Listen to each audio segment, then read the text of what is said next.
오늘 사모함에 나온 사랑하는 우리 성도님들에게 하나님의 평강과 위로와 기쁨이 가득하시기를 바랍니다. 우리나라에 고혈압 환자가 굉장히 많아졌다고 그럽니다. 많은 사람들이 식습관 때문에 고혈압이 오는 사람들도 있고요. 그리고 병이 생겨서 고혈압이 오는 사람도 있습니다. 그런데 원인 모를 고혈압 환자들도 있답니다. 그런 고혈압 환자들을 뭐라고 얘기하냐면 본태성 고혈압, 그렇게 일컫는답니다. 이 본태성 고혈압이라는 말은 무슨 말이냐면 부모 중에 한 사람이 고혈압을 앓았기 때문에 나도 물려받아서 고혈압 환자로 산다는 거예요. 유전인자가 있다라는 거예요. 그래서 요즘은 그런 유전자에 대한 말들이 참 많이 언급되죠. 그런데 그 유전자라는 말 때문에 가족력이라는 말도 등장했죠. 가족력이 뭐냐면 할머니나 할아버지 아니면 그 윗대에 또 뭐 분들이나 우리 부모님들 때문에 우리 가정에 어떤 환자가 생기면 나도 그런 환자가 될 가능성이 많다라는 거예요. 이게 가족력이죠. 뭔가 유전인자가 있다라는 거죠. 사람에게 계속해서 전해오는 그런 유전자가 있어서 그 유전자가 사람들이 살면서 나타나게 된다는 겁니다. 최근에 한우를 기르는 분들을 만났습니다.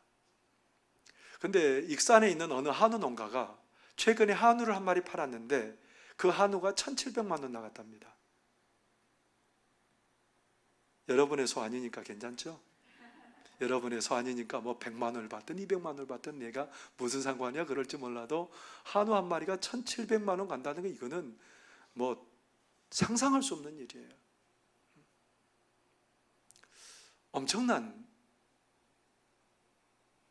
돈을 받은 거죠.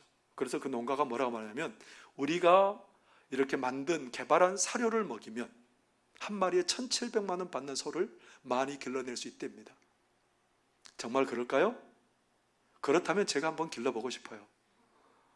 그런데 그렇지 않아요. 아무리 좋은 먹거리 먹여도 유전자가 좋지 않으면, 유전자가 특출하지 않으면 그런 소를 만들어낼 수 없어요. 그러니까 좋은 유전자를 가지고 있었기 때문에 그 먹거리 때문에 그 한우가 그렇게 된 거지, 좋은 유전자가 없었으면 그렇게 되기 어려웠을 거예요. 그래서 요즘 농가들마다 그런 것들을 개량하려고, 좋은 품종들을 개량하고, 뭐 곡식을 또 기르는 사람들도 좋은 품종을 개량하려고 참 많이 노력을 하는 거죠. 그만큼 유전자가 참 중요하다는 거예요. 유전자가. 우리 성도님들은 어떤 유전자를 갖고 있는 것 같습니까? 오늘 본문의 말씀에 보면 아브라함이 나이가 많이 늙어서 이제 자기 이삭의 아내를 배필을 구해줘야 되는 그런 시점이 되었습니다. 근데 아브라함이 나이가 많아서 본인은 그런 일을 할 수 없고, 그래서 자기 종, 충실한 종 엘리에셀에게 부탁합니다. 너는 나의 친족이 있는 곳에 가서 이삭의 배필을 구해서 데리고 오너라, 그렇게 명령을 했습니다. 엘리에셀이 자기가 맡은 임무가 얼마나 크고 막중한 줄 알아요. 어떻게 이삭의 배필을 어떻게 구하느냐에 따라서 그 가문의 전통이 달라질 수 있고요, 그 가문의 믿음이 달라질 수 있기 때문에 이 막중한 사명감 때문에 엘리에셀은 큰 부담감을 갖고 있어요. 그래서 아브라함의 집에 있는 가장 좋은 보물들을 낙타 10마리에게 가득하게 싣고 지금 아브라함의 친족들이 사는 곳으로 지금 출발하고 있습니다. 그 땅은 얼마나 먼지 15일에서 20일 정도 걸려야 이룰 수 있는 굉장히 먼 길이고, 여행에 따른 위험이 있는 곳이 그런 곳이에요. 그런데 하나님의 은혜로 그 땅에 도착했어요. 하란이라는 땅에 도착했어요. 성 밖에는 우물이 있었는데 그 우물 밖에다가 낙타들을 전부 다 무릎 꿇려 놓고 이제 해질 때가 되어서 여인들이 물을 길러러 그 우물 곁에 나오는 거예요. 물을 길러 나오는데 엘리에셀이 기도합니다. 하나님, 우리 주인님의 며느리를 택하는 일에 하나님이 좀 순조롭게 그 일이 진행되게 좀 도와주십시오. 그렇게 기도하면서 하나님, 제가 그런 마음을 하나님이 주신 거예요. 뭐라고 기도하게 하냐면, 하나님, 그 여인 중에 제가 물을 좀 먹게 해주시오. 그러면 저에게 물을 마시게 하고, 그리고 낙타들에게도 물을 마시게 하는 그 여인이 하나님께서 준비한 우리 주인님 이삭의 배필인 줄 제가 믿겠습니다. 그렇게 기도가 다 끝나기도 전에 한 처녀가 물동이를 어깨에 메고 나오는 거예요. 누구냐면 리브가였습니다.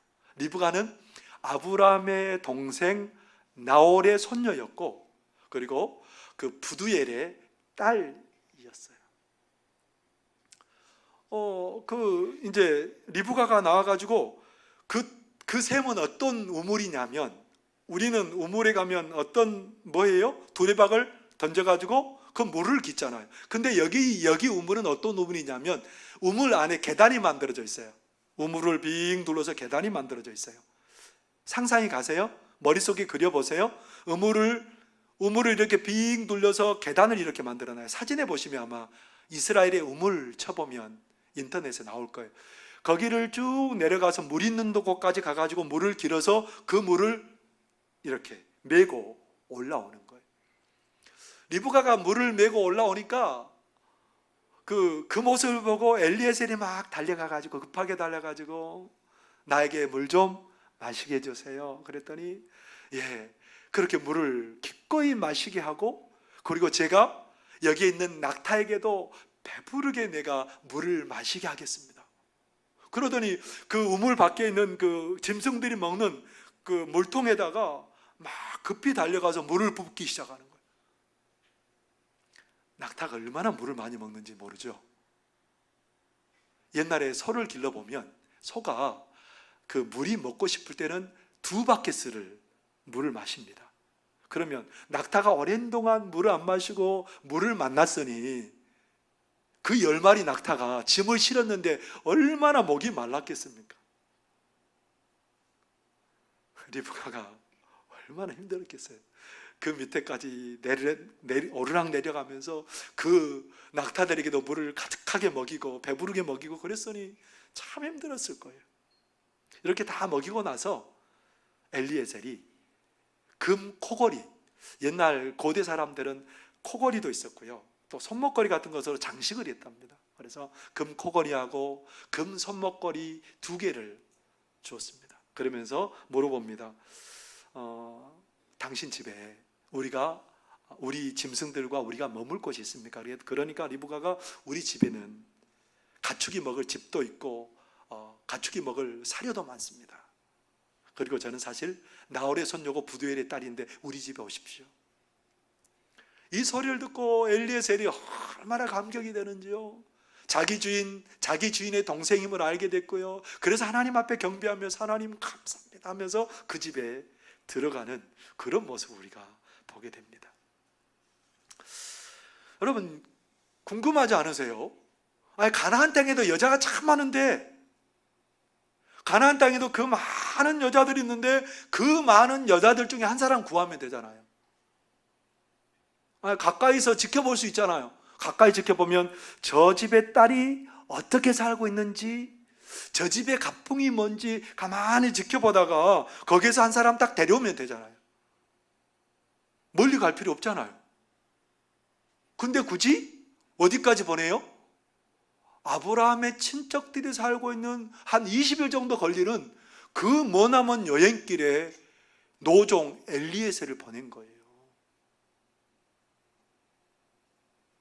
왜 그랬을까요? 그만큼 만백성에게 복을 누리게 할 그 한 사람을 택하는 게 너무 중요한 일이었다는 거예요. 놀라운 약속을 이어갈 며느리를 그냥 아무렇게나 택할 수 없는 거예요. 그래서 그 먼 거리에 엘리에셀을 보내게 되었고, 하나님께서도 엘리에셀에게 기도할 때 이런 마음을 주세요. 무슨 마음을 주셨다고요? 내가 가서 물을 구하면 그 처녀가 나에게 기쁨으로 물을 먹게 해주고, 그리고 낙타들에게도 물을 배불리 먹게 하는 그 여인이 하나님이 준비한 여인으로 내가 알겠습니다. 이 말을 다른 말로 얘기하면 섬김을 베푸는 그 여인을 내가 찾겠습니다라는 그 얘기예요. 오늘 리브가는 섬김의 모습을 잘 보여주고 있죠. 먼 여행길에 지친 엘리에셀이 물을 달라고 합니다. 여자들이 옛날 고대 시대에 한 남성이 여성에게 찾아와서 말을 건다는 게 어려운 일이거든요. 그리고 그 여성은 먼저는 무엇부터 발동하겠어요? 방어 기제가 발동하는. 어떻게 하면 피할 수 있을까? 저 남성의 눈을, 저 남성이 걸어오는 대화를 피할 수 있을까? 근데 오늘 리브가는 자기 입장이 아니라 그렇게 먼 길 오면서 지치고 피곤한 그 남자의 입장을 보는 거예요. 엘리에셀의 입장을 보는 거예요. 그래서 어떻게 해요? 그래서 그가 물을 달라고 하니까 그 지치고 피곤한 엘리에셀에게 물을 기르다 마시게 해요. 뿐만 아니라 그 짐승을, 그 지친 짐승을 보니까 너무 안쓰럽고 불쌍한 거예요. 그래서 그 지친 짐승에게 물을 길어서 마시게 하는 겁니다. 섬김이라는 것은 그냥 되는 게 아니에요. 섬김이라는 것은 상대방의 입장을 바라봤을 때, 내 입장이 상대방의 입장이 되어졌을 때 섬길 수 있어요. 그런데 섬기기로 결정은 했는데 가만히 생각하니까 앞이 캄캄하죠. 내가 가만히 재보니까 연약한 내가 저 낙타들에게 물을 먹이면 오늘 나는 못 걸어가겠다라고 생각이 들지 않겠어요? 막 몇 번을 그렇게 우물물 밑에까지 갔다가 물을 어깨에 메고 또 올라와서 부어주고. 근데 리브가는 그런 모든 일을 재고 그렇게 자기 입장 생각하는 게 아니라 급히 했다는 거예요. 급히. 18절에 보면 여러분 급히라는 말이 나오고요, 20절에도 보면 급히라는 말을 사용하고 있어요. 여러 가지 따지지 않고 상대방에게 빨리 응답해야 되겠다라는 거예요. 섬김이라는 것은 상대방의 필요에 빨리 응답하는 거예요. 그 20절에 보면 이렇게 얘기를 해요. 20절의 말씀을 제가 읽어보겠습니다. 급히 물동이에 물을 구유에 붓고 다시 기르려고 우물로 달려가서 모든 낙타를 위하여 깃는지라. 내려가서 물을 메고 와서 급히 붓고 그 다음에 또 달려가서 뭐예요? 물을 또 길어와서 붓는 거예요. 급히 그 일을 하고 있는 거예요. 자기 입장, 자기 생각보다는 그 필요를 바라보면서 얼른 실행에 옮기는 그런 리브가의 모습을 봅니다. 하나님께서 찾으셨던 모습이 뭐예요? 하나님께서 모든 백성들을 복되게 할 그 유전자가 어떤 유전자인 거예요? 섬김의 유전자. 섬김의 유전자를 가진 그 여인을 하나님께서는 그 먼 거리를 통해서 찾고 바라보게 하셨어요. 그 여인을 찾도록 기도하게 하셨어요. 그런데 그 섬김이 그냥 섬김으로 끝난 게 아니더라고요. 이 섬김을 받는 엘리에셀에게는 이 섬기는 행동이 어떤 은혜를 가져왔을까요? 엘리에셀은 물을 먹고 나귀도 물을 먹고 이제 내가 만족하다, 그것으로 끝나는 게 아니고 그 일에는, 그 섬김의 행위에는 더 큰 감동과 기쁨과 감격이 있었어요. 엘리에셀은 마음에 부담감이 있었다 그랬죠. 그런데 하나님께서 이 리브가를 통해서, 리브가를 만남으로 이제 내가 이 엄청난 임무를 완수하게 되었다, 그 기쁨이 있는 거예요. 그래서 모든 피로도 그냥 삽시간에 다 날아가 버린 거예요. 더 중요한 건 하나님께 기도했는데 기도하자마자 하나님이 그 일에 응답하셨다. 그래서 하나님께 경배하고 하나님 앞에 무릎을 꿇고 그런 역사가 일어나게 되었다라는 겁니다. 어떤 사람의 섬김은 그 사람의 기도의 제목일 수도 있었더라는 거예요. 그 사람의 간절한 기도 때문에 내 섬김을 통해서 하나님이 응답하게 하시고 그 사람이 그냥 받은 것 때문이 아니고 더 큰 은혜를 누리게 하는 게 섬김이라는 거예요. 하나님께서 이처럼 선택받은 아브라함의 가정의 일원으로 살게 하기 위해서 섬김의 유전자를 가진 그 여인을 눈여겨보시고 아브라함의 가문의 사람으로 택하셨다. 우리 성도님들은 어떤 유전자를 갖고 계세요? 오늘 우리 하나님이 그런 유전자를 우리에게 주신 거죠. 하나님이 그분이에요. 우리 하나님께서 먼저 우리를 섬겨주셨습니다. 우리에게 오셔서 우리의 필요가 먼저 하세요. 우리가 죄와 사망 가운데 매여서 그렇게 두려움과 불안 가운데 살다가 우리 인생을 끝마칠 수밖에 없는 그런 인생임을 아시고 하나님 우리의 가장 필요한 것들을 주시기 위해서 우리를 섬겨주셨어요. 독생자 외아들 예수를 우리를 위해서 이 땅에 보내시고 십자가에 죽게 하실 만큼 우리를 사랑하셨다. 우리 하나님 우리의 필요를 섬겨주셨어요. 그리고 예수님께서 이 땅에 오셔서 어떻게 말씀하세요? 육신을 입고 이 땅에 오신 예수님께서 마가복음 10장 45절이 그렇게 말합니다. 인자가 온 것은 섬김을 받으려 함이 아니라 도리어 섬기려 하고 자기 목숨을 많은 사람의 대속물로 주려 함이니라. 우리 예수님께서는 모든 영광 다 내려놓으셨어요. 십자가에서 자기 목숨을 버려주셨어요. 예수님께서는 목숨을 내어주는 데까지 섬기려고 우리에게 오셨답니다. 하나님께서 우리에게 그래서 물려주신 유전자가 뭐예요? 택하신 백성들에게 물려준 유전자는 섬김의 유전자라는 거예요. 하나님의 백성들이 그 섬김을 훈련하고 섬김을 실천하기를 원하는 거예요.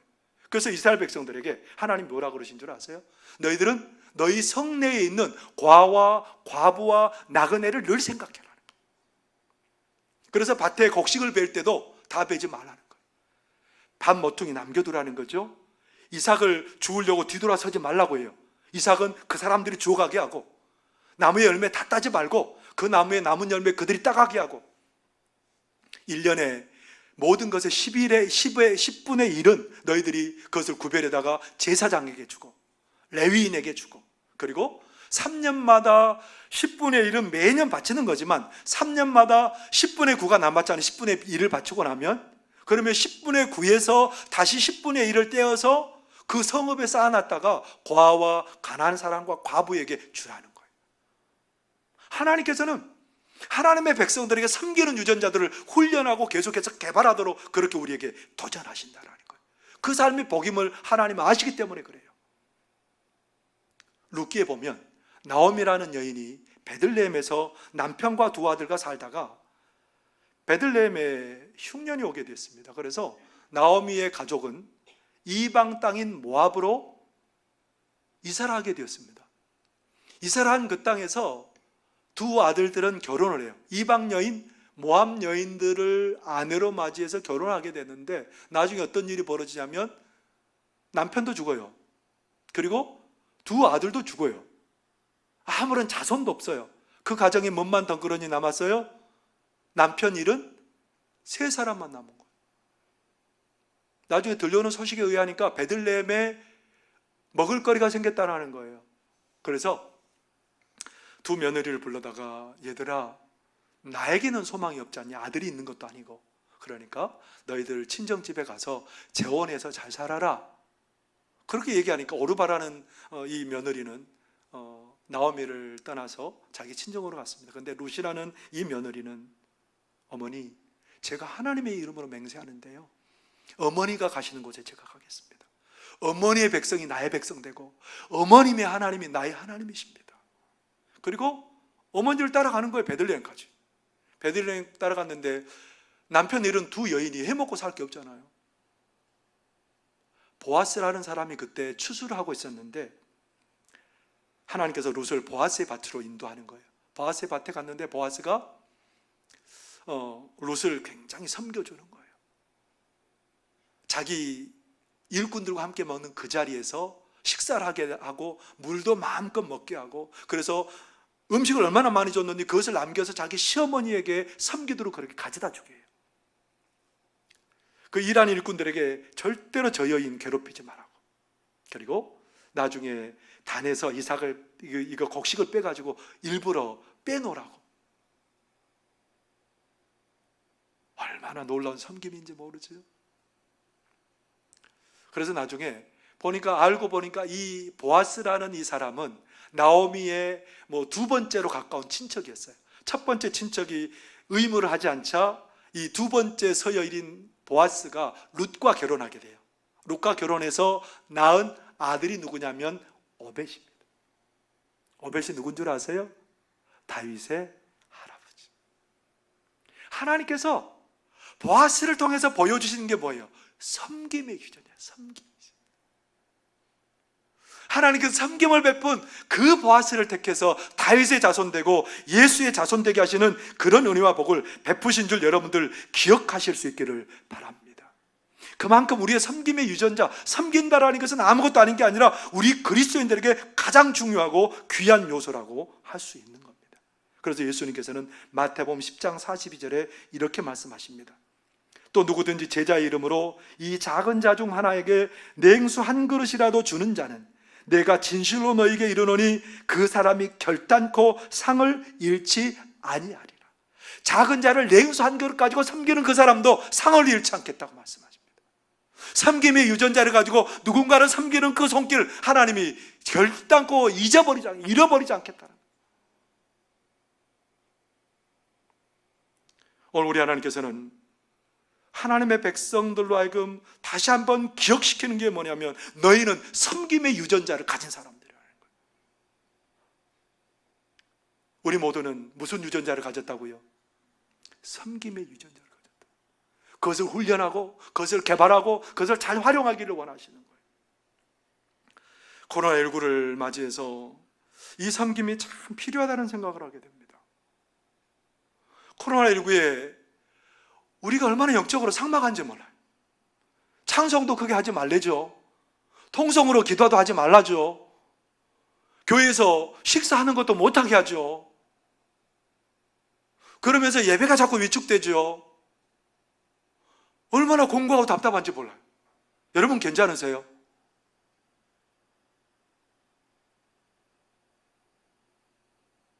예전과 달라진 이런 모습 때문에 마음에 우울감을 호소하는 사람도 있고 답답함을 호소하는 사람들도 있을 거예요.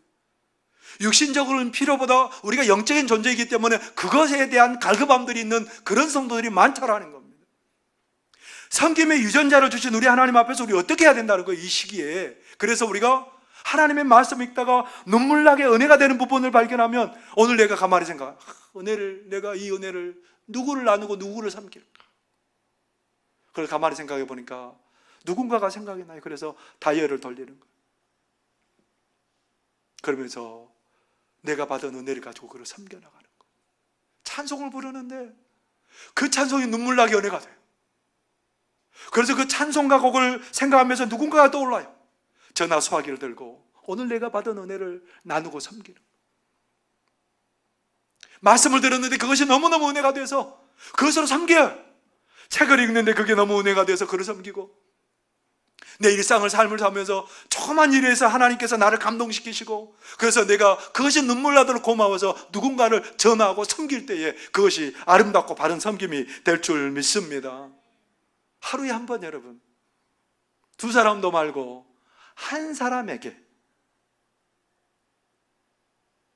코로나가 끝날 때까지 전화로 섬겨주시면 안 될까요?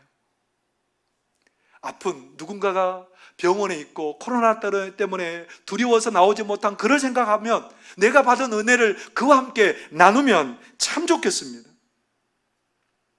코로나 끝날 때까지 우리 하나님께서 우리에게 다시 한번 우리 가운데 있는 섬김의 유전자를 다시 한번 보라는 거예요. 그것으로 섬기라는 거예요. 육신적인 필요를 섬길 뿐만 아니라 영적인 필요를 섬기는 그 사람에게 하나님이 놀라운 은혜와 복을 베풀어 주실 줄 믿습니다. 섬김이 복인 거예요. 섬김이 하나님의 은혜를 경험할 수 있는 지름길인 거예요. 김상숙 권사님이 2000년에 홀리네이션스라는 선교회를 조직했답니다. 그리고 그 선교회는 24시간 쉼터를 마련해서 외국인들을 돌보는 일을 해요. 그들에게 무료로 숙식을 제공하고 그들을 돌보는 일을 하고 외국인 노동자들에게 병원에 입원할 수 있도록 도와주고 진료비를 전부 다 지급해 주고요. 많은 나라의 교회를 개척해서 세우는 일을 하고요. 그리고 50명에 가까운 사람들에게, 외국인들이죠, 장학금을 지급하고요. 그리고 외국인들을 선교 훈련시켜서 자기 나라의 선교사로 파송합니다.